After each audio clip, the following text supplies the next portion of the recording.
मुख्यमंत्री आणि दोन्ही उपमुख्यमंत्र्यांच्या बॅगांची तपासणी, निवडणूक आयोगाच्या पथकाकडनं धडक मोहीम. उद्धव ठाकरे यांच्या आवाहनानंतर सत्ताधाऱ्यांच्याही बॅगेची तपासणी सुरू.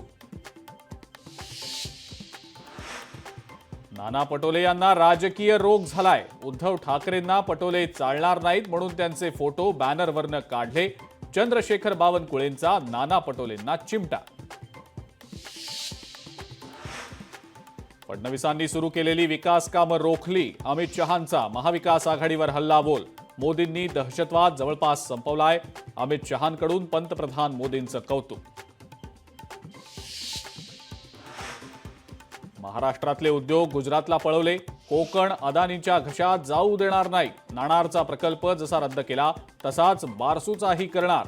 उद्धव ठाकरेंचं कणकवलीतल्या सभेतून आश्वासन. अकोला पश्चिम मतदारसंघामध्ये बंडखोरांचे बॅनर्स फाडले. भाजपच्या 2, महाविकास आघाडीच्या 1 बंडखोराच्या बॅनरचा समावेश. बॅनर नेमके कुणी फाडले याचा शोध सुरू.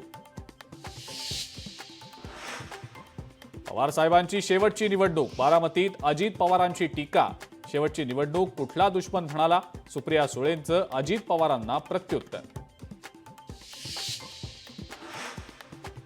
सिंचन घोटाळ्याचे 70,000 कोटींचे आरोप फडणवीसांनी केले. फडणवीसांनी अजितदादांना फाईल दाखवणं गुन्हा नाही का.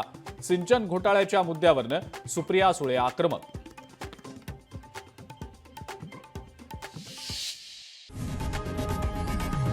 लोकशाही मराठी ऐका, पहा, जागरूक रहा.